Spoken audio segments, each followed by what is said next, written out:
Hello students, welcome to wait for job. আজকে তোমাদের জন্য একটা very very very special class. আজকে আমরা আলোচনা করব পশ্চিমবঙ্গের যে ভূগোল রয়েছে তার থেকে বিভিন্ন কম্পারেটিভ এক্সামে আসা বিশেষ কিছু প্রশ্ন উত্তর। আজকে আমরা আলোচনা করব পশ্চিমবঙ্গের বিভিন্ন জেলা গঠন সম্পর্কে, কোন জেলা কবে গঠিত হয়েছিল, বর্তমানে কতগুলো জেলা রয়েছে। এছাড়া পশ্চিমবঙ্গের যে গুরুত্বপূর্ণ জাতীয় ফল বা জাতীয় পশু কি রয়েছে সেগুলো সম্পর্কে আলোচনা করব। তাহলে আর দেরি না করে প্রত্যেকেই ভিডিওটা একটা লাইক দিয়ে নাও, এবং চ্যানেলে যদি নতুন হও তাহলে চ্যানেলটি সাবস্ক্রাইব করতে কিন্তু ভুলো না। তাহলে চলো আজকে আমরা শুরু করছি very very important topic, West Bengal geography, যার আমরা জেলাগুলো সম্পর্কে আলোচনা করব। তো দেখতে পাচ্ছ স্ক্রিনে প্রথম প্রশ্ন, পশ্চিমবঙ্গ প্রথমে কটি রাজ্য নিয়ে গঠিত হয়েছিল? অ্যাকচুয়ালি প্রশ্নটা একটু ভুল রয়েছে, পশ্চিমবঙ্গ প্রথমে কতগুলি জেলা নিয়ে গঠিত হয়েছিল, পশ্চিমবঙ্গে কতগুলো জেলা ছিল। হুম, তো সেক্ষেত্রে অ্যান্সার কি হবে?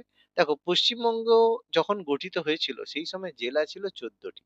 14টা জেলা কি কি ছিল? কলকাতা, 24 পরগনা, নদিয়া, মুর্শিদাবাদ, বর্ধমান, বীরভূম, বাঁকুড়া, মেদিনীপুর, হাওড়া, হুগলি, দার্জিলিং, জলপাইগুড়ি, মালদা এবং পশ্চিম দিনাজপুর। এরপর 1950 সালে আমাদের কোচবিহার ভারতের সাথে যুক্ত হয়, সরি পশ্চিমবঙ্গের সাথে যুক্ত হয় এবং পশ্চিমবঙ্গ গঠিত হয়। ওকে, পরবর্তী প্রশ্ন কি বলেছে দেখা যাক।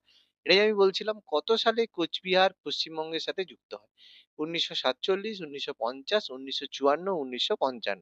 তো যেটা আমি বললাম যে কোচবিহার ভারতের সাথে যুক্ত হয়েছিল 1950 খ্রিস্টাব্দে। এর পেছনে একটা বিশেষ ইতিহাস রয়েছে।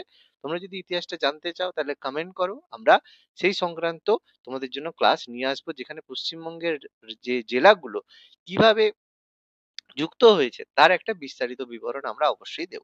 চলো পরবর্তী প্রশ্নে যাওয়া যাক।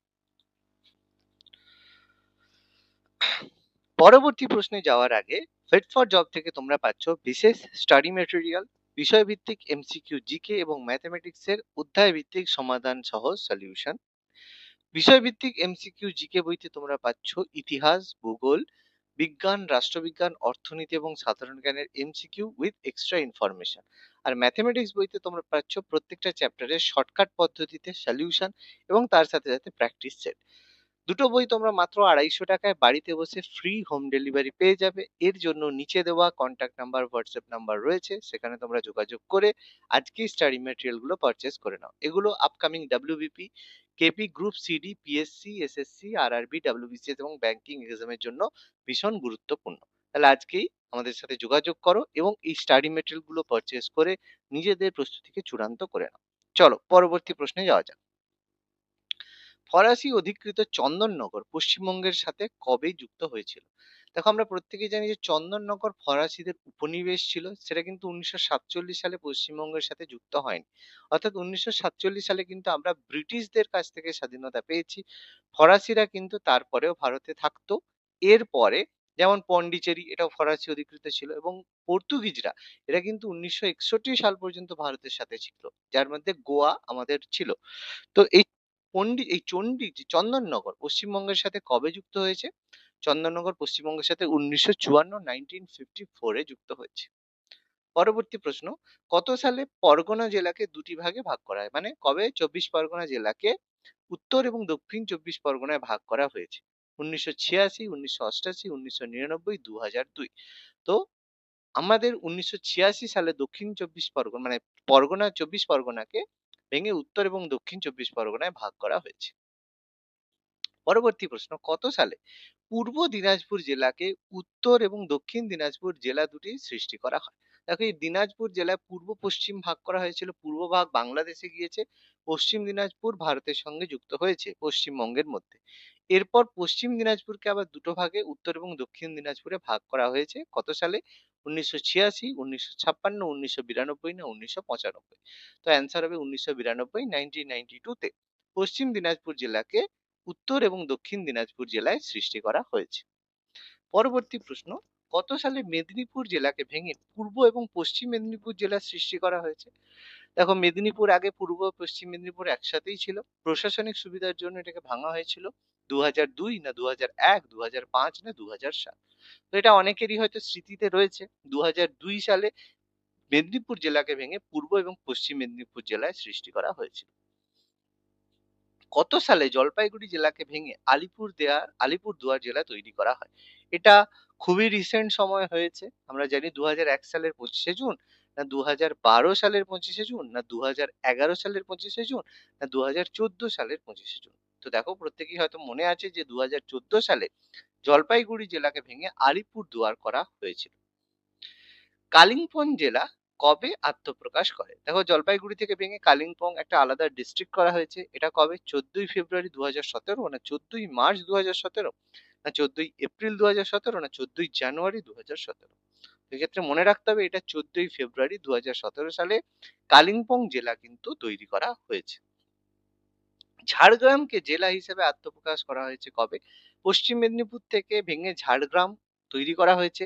এটাও খুব রিসেন্ট ঘটনা। 2017 সালের 4 এপ্রিল, না 2017 সালের 4 জানুয়ারি, না 2017 সালের 4 মার্চ, না 2017 সালের 4 জুন? তো ঝাড়গ্রাম জেলা আত্মপ্রকাশ করেছিল 2017 সালের 4 এপ্রিল ডেতে। পরবর্তী প্রশ্ন, পশ্চিমবঙ্গের জাতীয় বৃক্ষ কি? খুবই সহজ প্রশ্ন, আমরা প্রত্যেকেই জানি। 4টে অপশন রয়েছে, বট, আফিম, ছাতিম না আম। তো আমরা ছোটবেলা থেকেই পড়েছি পশ্চিমবঙ্গের জাতীয় বৃক্ষ হচ্ছে ছাতিম গাছ। পরবর্তী প্রশ্ন, পশ্চিমবঙ্গের জাতীয় ফুল কি? এটাও আমরা ছোটবেলা থেকে জিকে হিসেবে পড়েছি। পদ্ম ফুল, জুঁই ফুল, শিউলি ফুল না জবা ফুল? তো কি হবে? পশ্চিমবঙ্গের জাতীয় ফুল হচ্ছে শিউলি ফুল। পশ্চিমবঙ্গের জাতীয় পাখি কি? এটাও আমরা খুব ভালোভাবে জানি। 4টে অপশন রয়েছে, ময়ূর, মাছরাঙা, বাজ না পায়রা? তো পশ্চিমবঙ্গের জাতীয় পাখি হচ্ছে মাছরাঙা। আমরা এটা সম্পর্কে জানি। পরবর্তী প্রশ্ন, পশ্চিমবঙ্গের জাতীয় পশু কি? এটাও খুব সহজ প্রশ্ন। হাতি, সিংহ, বুনো মহিষ না মেছো বেড়াল? এটা আমরা ছোটবেলা থেকে পড়েছি। পশ্চিমবঙ্গের জাতীয় পশু হচ্ছে মেছো বেড়াল। পরের প্রশ্ন, পশ্চিমবঙ্গের সর্বাধিক নগরায়ন সম্পন্ন জেলা কোনটি? পশ্চিমবঙ্গের কোন জেলায় সবচেয়ে বেশি টাউনশিপ রয়েছে বা নগর রয়েছে? কলকাতা, মালদা, নদিয়া না বীরভূম? তো খুবই সহজ উত্তর, কলকাতা। সবাই কলকাতার দিকে যায় কারণ মেগা সিটি রয়েছে। তো সেটা সর্বাধিক নগরায়ন সম্পন্ন জেলা কলকাতা। পশ্চিমবঙ্গের কোন জেলায় পৌরসভার সংখ্যা সর্বাধিক? পৌরসভা মানে যেটাকে মিউনিসিপ্যালিটি বলা হচ্ছে, অর্থাৎ যে জেলাতে সবচেয়ে বেশি টাউন রয়েছে সে শহরে পৌরসভা হয়, গ্রামে পঞ্চায়েত হয়। 4টে অপশন রয়েছে, উত্তর দিনাজপুর, দক্ষিণ দিনাজপুর, উত্তর চব্বিশ পরগনা না দক্ষিণ চব্বিশ পরগনা? তো মনে রাখতে হবে উত্তর চব্বিশ পরগনায় সবচেয়ে বেশি পৌরসভা রয়েছে। কারণ উত্তর চব্বিশ পরগনার যে বেশিরভাগ অংশটাই কিন্তু কলকাতার মধ্যে পড়ছে, সেই কারণে ওখানে সবচেয়ে বেশি টাউনশিপ রয়েছে। পশ্চিমবঙ্গে পঞ্চায়েত সমিতির সংখ্যা কত? দেখো, গ্রাম স্তরে পঞ্চায়েত হয়, কয়েকটা পঞ্চায়েত নিয়ে পঞ্চায়েত সমিতি হয়, তারপরে জেলা পরিষদ হয়। আমাদের ত্রিস্তরীয় পঞ্চায়েত ব্যবস্থা রয়েছে। 4টে অপশন রয়েছে, 341, 350, 400 না 352? তো পশ্চিমবঙ্গের পঞ্চায়েত সমিতির সংখ্যা কিন্তু 341টি। পরবর্তী প্রশ্ন, দার্জিলিং গোর্খা পার্বত্য পরিষদ কবে প্রতিষ্ঠিত হয়েছিল? যে দার্জিলিং এ দেখবে গোর্খা আন্দোলন প্রায়ই চলছিল, সেই কারণে এটা পরবর্তীকালে সলিউশন হিসেবে গোর্খা পার্বত্য পরিষদ করে দেওয়া হয়েছে, দার্জিলিং গোর্খা পার্বত্য পরিষদ। এটা 4টে অপশন, 1988, 1992, 1990 না 1994 সালে? তো গোর্খা পার্বত্য পরিষদ তৈরি করা হয়েছিল 1988 সালে, 1988। কবে থেকে পশ্চিমবঙ্গে পঞ্চায়েত নির্বাচন শুরু করা হয়? দেখো, অন্যান্য রাজ্যের মতো পশ্চিমবঙ্গে পঞ্চায়েত নির্বাচন হয়। রিসেন্ট পঞ্চায়েত নির্বাচনে আহ, খুব ভালো গণতন্ত্রের পরিচয় দিয়েছে আমাদের তৃণমূল সরকার, আমাদের ম্যাডাম মমতা ব্যানার্জি। তো যাই হোক, কবে থেকে পশ্চিমবঙ্গে পঞ্চায়েত নির্বাচন শুরু হয়? 4টে অপশন রয়েছে, 1978, 1980, 1982 না 1990? তো পশ্চিমবঙ্গে পঞ্চায়েত নির্বাচন ব্যবস্থা শুরু হয় 1978 সাল থেকে। বর্তমানে পশ্চিমবঙ্গে জেলা পরিষদের সংখ্যা কটা? দেখো, আমাদের পঞ্চায়েত রয়েছে, পঞ্চায়েত নিয়ে পঞ্চায়েত সমিতি, পঞ্চায়েত সমিতি নিয়ে জেলা পরিষদ। তো বর্তমানে জেলা পরিষদের সংখ্যা, যতগুলো জেলা রয়েছে ততগুলো জেলা পরিষদ, এটা মনে হতে পারে, কিন্তু উত্তর সেটা হবে না। 20টা রয়েছে, 20, 21, 22 না 23? বর্তমানে কিন্তু 23টি জেলা রয়েছে, কিন্তু 23টি জেলা পরিষদ নেই। জেলা পরিষদ রয়েছে 20টি। ওকে, মনে রাখতে হবে কলকাতায় জেলা পরিষদ নেই, তো কিছু কিছু জায়গায় একসাথে জেলা পরিষদ আছে, সেই কারণে মোট কিন্তু 20টি জেলা পরিষদ রয়েছে। পশ্চিমবঙ্গে কবে পঞ্চায়েত আইন পাস করা হয়? 4টে অপশন রয়েছে, 1956, 1950, 1949 না 1947? তো পশ্চিমবঙ্গে পঞ্চায়েত আইন পাস করা হয়েছিল 1956 সালে। যদিও এইটা সে সময় পঞ্চায়েত আইন পঞ্চায়েত আইন নামে পরিচিত ছিল না। এই সময় চৌকিদারি ট্যাক্স আইন নামে পরিচিত ছিল, যেটা পরবর্তীকালে পঞ্চায়েত আইন নামে কার্যকরী করা হয়। সেটা কবে হয়েছিল? সেটা কিন্তু 1973 সালে হয়েছিল। এটাই এই যে পরের প্রশ্নে রয়েছে, পশ্চিমবঙ্গে কবে ত্রিস্তরীয় পঞ্চায়েত ব্যবস্থা প্রতিষ্ঠিত হয়? 1970, 1971, 1972 না 1973? এই 1973 সালে পঞ্চায়েত ব্যবস্থা হয়। আগে যেটা বললাম সেটা কিন্তু পঞ্চায়েত ব্যবস্থা, কিন্তু তখন নাম কিন্তু আলাদা ছিল। এটা আমাদের মাথার মধ্যে রাখতে হবে। পশ্চিমবঙ্গের প্রথম মুখ্যমন্ত্রী কে ছিলেন? এটা সবথেকে সহজ একটা প্রশ্ন। আমরা প্রত্যেকেই জানি। ৪ টে অপশন রয়েছে। চক্রবর্তী রাজা গোপালাচারী, ডক্টর প্রফুল্লচন্দ্র ঘোষ, ব্রজেন ঘোষ, ব্রজেন সেন না সুচেতা কৃপালিনী? তো প্রত্যেকেই জানি পশ্চিমবঙ্গের প্রথম মুখ্যমন্ত্রী ছিলেন ডক্টর প্রফুল্লচন্দ্র ঘোষ। পশ্চিমবঙ্গের প্রথম রাজ্যপাল কে ছিলেন? ৪ টে অপশন রয়েছে। ডক্টর প্রফুল্লচন্দ্র ঘোষ, ডক্টর প্রফুল্লচন্দ্র রায়, চক্রবর্তী রাজা গোপালাচারী, বি.এন. শাসমন্ত। পশ্চিমবঙ্গের প্রথম রাজ্যপাল বা গভর্নর ছিলেন চক্রবর্তী রাজা গোপালাচারী বা শ্রী রাজা গোপালাচারী। তিনি মাদ্রাজ প্রেসিডেন্সির একজন ভদ্রলোক ছিলেন, যাকে আমরা রাজাজি নামে পরিচিত। আর রাজ্যপালের ক্ষেত্রে একটা জিনিস মনে রাখতে হবে, কোন রাজ্যের বাসিন্দাকে কিন্তু সেই রাজ্যের রাজ্যপাল করা যায় না। মানে পশ্চিমবঙ্গের কোনো বাসিন্দা কখনোই কিন্তু পশ্চিমবঙ্গের রাজ্যপাল হতে পারবে না। ওকে, এটা কিন্তু মাথার মধ্যে রাখতে হবে। পশ্চিমবঙ্গের লোকসভার আসন সংখ্যা কত? পশ্চিমবঙ্গের লোকসভায় কতগুলো আসন বা কতগুলো সিট দেওয়া হয়? 40, 42, 44 না 45? এটা দেখবেন লোকসভা নির্বাচন নিয়ে প্রায়ই যখন খবর হয়, এটা আমরা বারবার শুনেছি। পশ্চিমবঙ্গের লোকসভায় 42টি আসন রয়েছে। পশ্চিমবঙ্গের রাজ্যসভায় আসন সংখ্যা কত?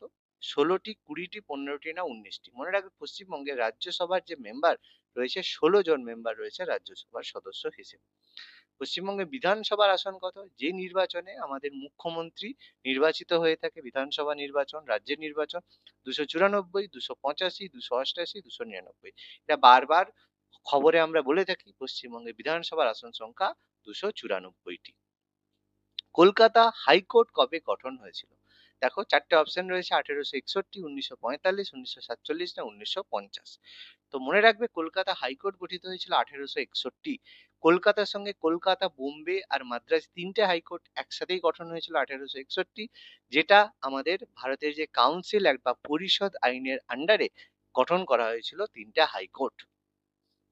তাহলে আজকের ক্লাসটা কেমন লাগলো তোমরা অবশ্যই কমেন্ট করে জানো, এবং এই ধরনের যদি আরো ক্লাস পেতে চাও তাহলে ভিডিওটা অবশ্যই লাইক করো, এবং চ্যানেলে নতুন হলে অবশ্যই সাবস্ক্রাইব করতে ভুলো না। ধন্যবাদ।